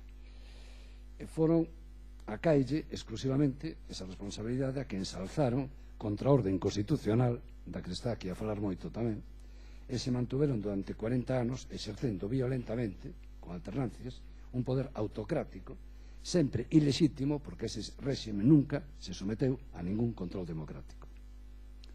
Os historiadores que levamos estos anos dedicado a isto, que nos doctoramos destes temas, calculamos que do 36 ao 76 foron asesinadas en Galiza alrededor de 7.000 persoas, todas por defender a liberdade, a igualdade e a solidaridade. Naria, e repito, un territorio onde non houve guerra.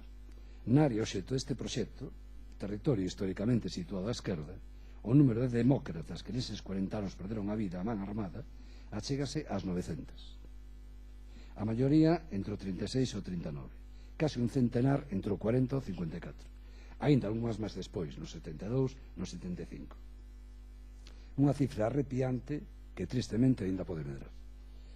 Debo destacar que na provincia da Coruña foron asesinados polos facciosos 14 alcaldes e 73 concelleiros. Deles nesta área foron asesinados 7 alcaldes, os de Cabanas, Cedeira, Fene, Mañón, Monfero, Mugardos e Serantes, daquela, como saben, Concello Independente, e 40 concelleiros, todos eles lexítimos representantes públicos como vostedes todos, e vítimas todos da brutal intolerancia, e todos deben ser lembrados con honor. Por lógica demográfica e capitalidade militar executaron a maioría das mortes no término municipal de Ferrol, polo que a nosa proposta é que o Concello de Ferrol dirixa unha iniciativa senlleira e perdurable.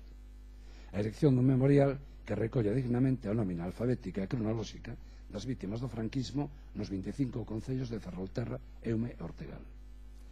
Saben abondo que en Ferrol e en outros lugares do territorio hai placas e pequenos monumentos que lembran as vítimas daquel tempo cruel. Mais o memorial proxectado que propomos deberá ser un espacio de revitalización e mantemento da memoria, que afirma o noso sentido de pertenza a un territorio e que sexa parte visível da aprendizaxe e da presencia da nosa herdanza democrática. Deberá ser, entendemos, un lugar de conmemoración e lembranza de todas as persoas asesinadas, perseguidas, condenadas tantos anos a un esquecemento que queremos corrixir por xustiza e para coñecemento das xeracións presentes ou futuros. A mecánica deste proxecto entendemos que debe ser confiado unha comisión mixta de historiadores cualificados e técnicos municipais que poida desenvolver o seu mester alén do voluntarismo e libres de manipulación política partidista. A verdade é que varios de nós levamos décadas traballando profesionalmente nos eidos de investigación histórica, da docencia e da divulgación. Nesa comisión mixta, o noso labor profesional será o de proposición, coordinación e dirección científica, asesoramento histórico, suxerencias divulgativas e didácticas, elaboración e aprobación das listaxes de víctimas, percura e selección de documentos, etc. A profesional. Ao Concello de Ferrol, como centro de referencia, facilitará a esa comisión un espazo de traballo axeitado ao seu fin, dotando de medios humanos e materiais, comunicando o proxecto a entidades públicas, nomeadamente aos concellos da área de aplicación, asociacións e persoas que teñan interese en se implicar nesta iniciativa. Tamén corresponderá ao Concello de Ferrol os trámites administrativos, a percura de financiación, suxerimos no proxecto, que é moito máis amplio que isto, o Fondo Sedusi, a asinatura de convenios, a convocatoria e resolución dun concurso de ideas, a difusión, a aprobación, execución, etc. Entendemos tamén que o proxecto, construción e inauguración do memorial deberá ir acompañado dun traballo de comunicación, divulgación e explicación do seu significado mediante publicacións impresas, informáticas e visuais. Hai poucos días, no decurso dunha reunión de historiadores, gabei o pouso democrático e a tolerancia desta terra, explicando que cando no ano 2006, ano da memoria, os portos de Ferrol e de Mugardos acolleron a arribada do barco que traía a lembranza da barbarie fascista que comezou en xullo do 36, era o alcalde de Ferrol, o señor Juncal, e o conselleiro de Facenda e Patrimonio, señor Rivalela, quen, como toda a corporación daqueles intres, manifestaron o seu compromiso institucional e material apoiando institucionalmente os actos conmemorativos democráticos e solidarios coas vítimas do franquismo, asistindo concelleiros dos partidos todos representados no Concello á inauguración das placas que instalamos nos lugares máis representativos da represión mortal, Castelo de San Felipe, Canido e Serantes. Por certo, a de Serantes sustraída a pouco por un eclesiástico católico.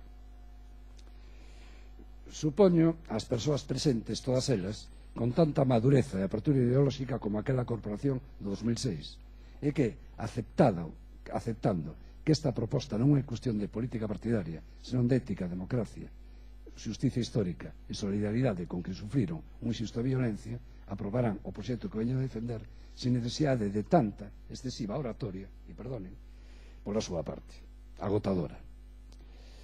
Escribiu o poeta Juan Gelman, Premio Príncipe de Asturias, no ano 2007, que para los atenienses el antónimo do olvido non era só memoria, era verdade. De tal xeito que entendemos que esta memorial, esta acción cívica, esta posición práctica do deber de memoria, dará a coñecer a verdade, servirá para conservar a memoria, para construir un futuro máis libre e fomentar a violencia, fomentar a tolerancia, perdón, e que só así chegará a verdadeira concordia. E con isto remato. Gracias.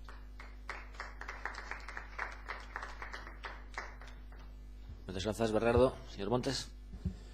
Bueno, nos asumimos a presentación que fai Bernardo, asumimos esta moción e simplemente me gustaría tres cousas breves en relación tamén co que expuxo o propio Bernardo, donde tanto en Ferrol como en Galicia, pois nese xullo do 38 o que se deu en chamar guerra civil pois non foi tal, e aparte pois existía unha consigna, unhas frases famosas do general Mola que pasaron a historia, que decía: eliminar sin escrúpulos ni vacilación a todos los que no piensen como nosotros, aquel que no está con nosotros está contra nosotros y como enemigo será tratado.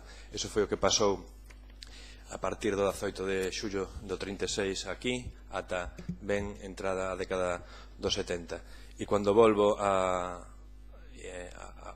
facer referencia á moción que estábamos tratando no anterior punto, pois eu quero volver a poñer de manifesto, como digo, que esta situación actual de legalidade da Constitución Española ven marcada con un pacto con esta xente que foi compañeiro de viaxe e de ideoloxía e de pensamento del general Mola e de tantos outros como e que a propia xustiza española en esa lei de amnistía se evade de enxuiciar crímenes como os que aquí se cometeron.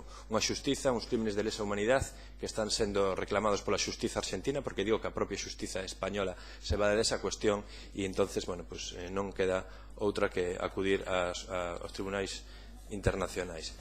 E falamos de xente, en todo caso, que moitos deles, ministros franquistas, pois foron, logo tiveron cargos na nosa democracia, cargos en empresas da nosa democracia, polo que volvemos a manifestar e insistimos que ese pacto, ese franquismo, sigue estando presente na nosa legalidade e na nosa sociedade e que o que foi chamado transición ten que partir hoxe de un modelo de ruptura con ese réximen do 78. E remato cunha cuestión que a lei 52/2007 Memoria Histórica e a Declaración Institucional do Parlamento de Galicia, curiosamente do 18 de xullo de 2016, na que os grupos parlamentarios expresaron por unanimidade a súa condena ao golpe de Estado e subliñaron a importancia de proseguir coas accións dirixidas a recuperar e dignificar a memoria das víctimas da represión exercida na Guerra Civil e durante o franquismo. Esas declaracións, esas cousas que aprobamos nos parlamentos, teñen que ser consecuentes logo na acción e na práctica, e non pode ser que o dictador teña un mausoleo onde hai 30.000 persoas anónimas mortas e as cunetas sigan estando cheas de vítimas do franquismo e igualmente familias e persoas individuais as que se expoliaron as súas posesións. Nada máis e moitas grazas. Moitas grazas, señor Montes. Señora Leira. Sí.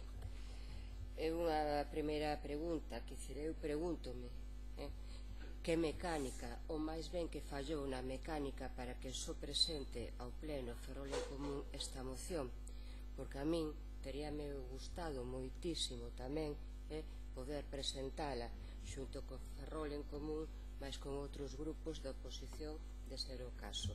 Pero vou deixar isto para decir moi brevemente que, por suposto, como non vou apoiar o que aquí se presenta. Por min, pola miña ideoloxía, porque é de xustiza, pero tamén por unha cuestión de tipo persoal, que é a seguinte, que eu son neta dun concelleiro da Frente Popular do Concello de Ortigueira, fusilado no ano 36. Gracias por presentar este proxecto. Señora Rodríguez Masafre. Sí. Vamos a ser tamén moi breves. Desde Ciudadanos, evidentemente, vamos a apoyar esta iniciativa que nos parece que se basa en el respeto y en el recuerdo de las víctimas de la dictadura franquista. La máxima de Confucio debe de tenerse en cuenta: quien no conoce su historia está condenado a repetir sus errores, y por tanto el monumento en Canido será un punto de encuentro y de respeto que representa a las víctimas de Ferrol, Eume y Ortegal, de toda la comarca, y será el lugar de recuerdo accesible a todos y de respeto, además, para que todo el mundo, quien quiera estar allí, pueda visitar efectivamente ese memorial a unas víctimas que murieron en una guerra y después después una dictadura. Nada más. Gracias. Muchas gracias. Señor Rivas. Gracias, señor alcalde. Nos atendendo ao rogo do propoñente, decir que apoiamos a proposta, que podería ter sido desenvolvida por este goberno, pero en todo caso, si é preciso este debate plenario para que isto se faga efectivo, pois por nos obviamente non hai problema. Moitas gracias, señor Sestallo. Sí, dada a rica intervención do señor Maiz na representación desta moción, pouco queda máis que asumir un texto que asumimos como propio de principio a final, no que, sen dúbida, pode dar lugar a non debates, senón a reflexións interesantes, e que, sen dúbida, a memoria necesaria, faise referencia á Lei 52/2007.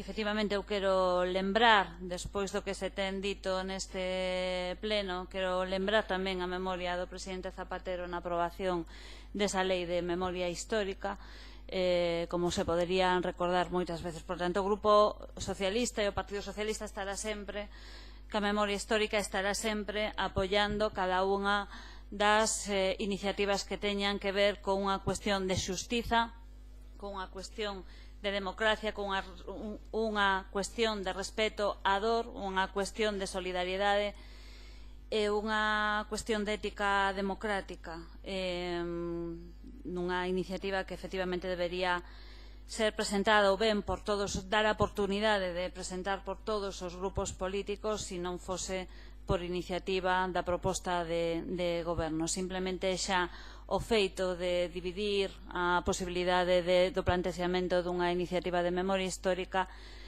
pois non enriquece moito o que é o plantexamento, pero non vou entrar nos reproches no goberno esta cuestión. En todo caso, que sí quere deixar constancia a través de unha emenda que estou segura que todos os grupos aceptarán, os propoñentes, o Partido Socialista, que ten que ver cunha lembranza. Efectivamente, o 27 de abril de 2017 se aprobaba neste mesmo pleno unha moción do Grupo Municipal Socialista instando ao Centro de Interpretación Histórica na antigua cárcere do Castelo de San Felipe, recollendo tamén as reivindicacións da Asociación de Memoria Democrática que aprobamos por unanimidade neste pleno. O que pedimos nesta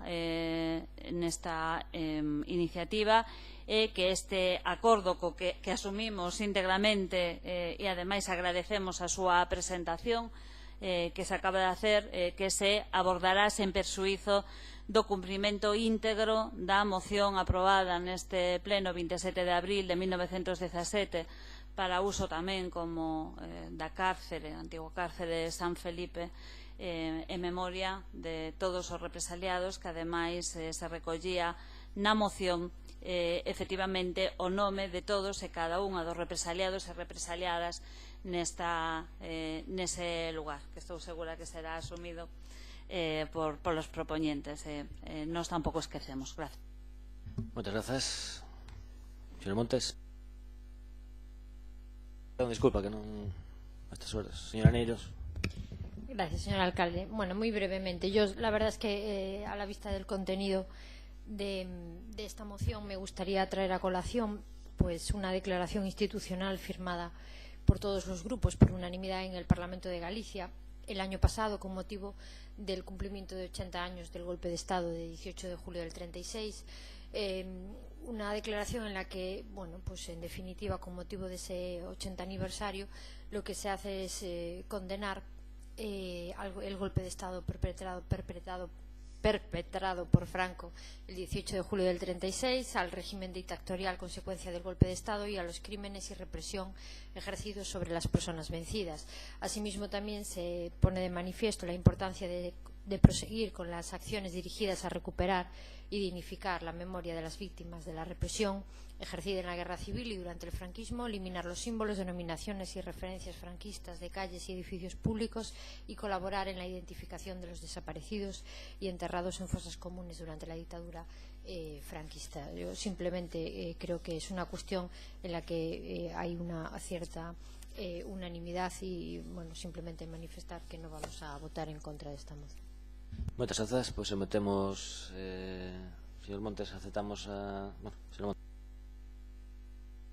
Sí, aceptamos a emenda e simplemente pues, pedir xa que estamos todos e todas de acordo, estamos todos e todas de acordo tamén no Parlamento galego referente a estas cuestións, pues, que ademais de poñelas en declaracións institucionais e en mocións, pues, sexamos capaces de cumplir con esas declaracións e con esas mocións. Nada máis e moitas grazas.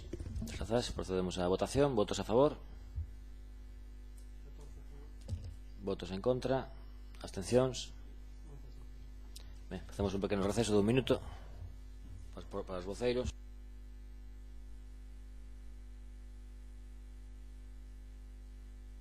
Bueno, un segundo, se alguén ten algunha obxección, senón aplicamos directamente o artigo 85, convocamos unha xunta de voceiros para o luns e debatimos aí cando reanudamos o pleno. Creo que hai temas de calado como o FIM, o Recimil e os vertederos incontrolados que a estas horas xa non estamos para debates de profundidade. Se ninguén se opón, xa suspendemos directamente. ¿Sí? Vale.